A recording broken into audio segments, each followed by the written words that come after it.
नमस्कार। आज हमारे पास एक कहानी है, उस बारिश की रात, एक प्रेत कथा। इसके कुछ अंश है हमारे पास और इसका शीर्षक ही मतलब एक सवाल पूछता है, प्यार, पछतावा या प्रेतात्मा। तो चलिए इन अंशों में क्या छिपा है इसे समझने की कोशिश करते हैं। जी, तो कहानी का सेटअप कुछ यूं है कि एक फोटोग्राफर है शिवम, वो अपने दोस्तों के साथ है और बारिश की वजह से शहर से दूर एक जंगल के बीच एक पुरानी वीरान सी हवेली में फंस गया है। हाँ, और माहौल बनाने के लिए बिजली भी गुल है। बिल्कुल। और उस जगह के बारे में एक कहानी भी है, मतलब एक लोकल लेजेंड कह सकते हैं कि बारिश के दिनों में वहां बरसों से एक लड़की दिखती है, तो माहौल एकदम तैयार है डर और रहस्य का। सही कहा। अंधेरा, बारिश, जंगल, वीरान हवेली और ऊपर से एक भूत की कहानी। तो होता यह है कि आधी रात को शिवम बाहर निकलता है आंगन में, शायद कुछ तस्वीरें लेने के लिए। और तभी उसे वो लड़की दिखती है, सफेद साड़ी पहने, बारिश में पूरी तरह भीगी हुई, आंखों में उदासी है, पर चेहरे पे एक अजीब सा नूर भी है। और वो लड़की शिवम से कुछ कहती है, कुछ ऐसा जो जो बहुत अजीब है। वो कहती, तुम वापस मत जाना, मैं इंतजार कर रही हूँ बरसों से। ओहो। इसमें सिर्फ एक बुलाहट नहीं है, एक एक ठहराव सा है, जैसे वो वक्त में कहीं अटक गई हो। पर इंतजार किस बात का? हाँ, शायद ये एक चेतावनी है। हाँ। हाँ, ये बहुत डरावना है। शिवम ज़ाहिर है डर जाता है, पर उसे उसी वक्त कुछ और भी महसूस होता है। उसे लगता है कि वो इस चेहरे को पहचानता है। अच्छा। हाँ, उसे अपनी कॉलेज की दोस्त श्रुति की याद आती है। श्रुति, जिसकी 3 साल पहले एक एक्सीडेंट में मौत हो गई थी। ओह। और सबसे चौंकाने वाली बात, जिस दिन श्रुति की मौत हुई थी वो दिन भी बारिश का ही था। अरे बाप रे, ये कनेक्शन बहुत मायने रखता है। मतलब बारिश का दिन, श्रुति की मौत, और अब ये लड़की जो हवेली में दिख रही है। बिल्कुल, यहीं से कहानी में वो उलझन शुरू होती है। क्या ये सब शिवम के मन का वहम है, उसका डर, या शायद कोई दबा हुआ अपराध बोध जो उसे श्रुति का चेहरा दिखा रहा है? या फिर ये सच में कुछ अलौकिक है, अतीत किसी तरह लौटकर आया है? ये सवाल और भी गहरा हो जाता है अगले ही पल।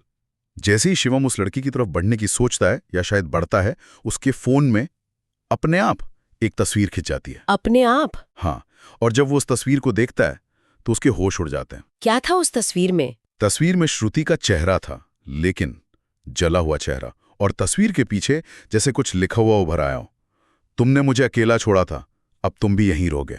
ओह, अकेला छोड़ा था।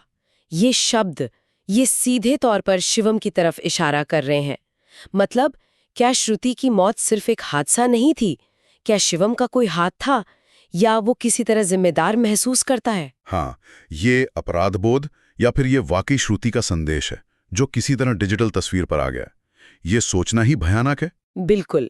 कहानी यहाँ एक बहुत ही खौफनाक मोड़ ले लेती है। और अंत वो और भी परेशान करने वाला है। अगली सुबह जब दोस्त शिवम को ढूंढते हैं तो वो गायब होता है। गायब? मतलब कोई निशान नहीं? कोई निशान नहीं, बस उसका कैमरा मिलता है आंगन में पड़ा हुआ। और उस कैमरे में, मुझे लगता है मैं जानती हूँ आगे क्या है। हाँ, उस कैमरे की आखिरी तस्वीर। क्या था उसमें? उसमें श्रुति दिखती है, वही लड़की, लेकिन उसके ठीक पीछे शिवम का चेहरा नजर आता है। शिवम का चेहरा? हाँ, और शिवम ने सफेद साड़ी पहनी हुई है। हे भगवान, ये तस्वीर तो कोई जवाब नहीं देती, बल्कि हजार सवाल खड़े कर देती है। क्या हुआ शिवम का? क्या वो भी उसी इंतजार में शामिल हो गया श्रुति के साथ? तो ये कहानी के अंश हमें इन्हीं सवालों के साथ छोड़ जाते हैं। एक डरावनी हवेली, बारिश की रात, एक रहस्यमयी लड़की जिसका जुड़ाव अतीत के एक हादसे से है, एक भूतिया तस्वीर, और शिवम का गायब हो जाना। आखिर हुआ क्या उस रात?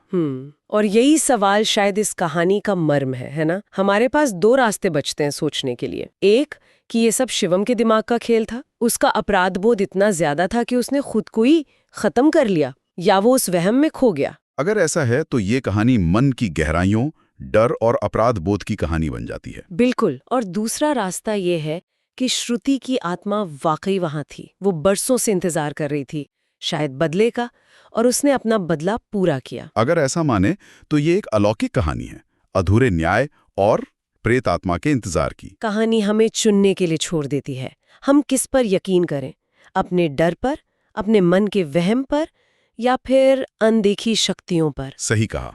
और एक बात और सोचने वाली है, क्या ये जो अस्पष्ट अंत होते हैं कहानियों के, वो हमें इसीलिए ज़्यादा डराते हैं क्योंकि वो हमें अपनी कल्पना से, अपने डर से उस खाली जगह को भरने पर मजबूर कर देते हैं।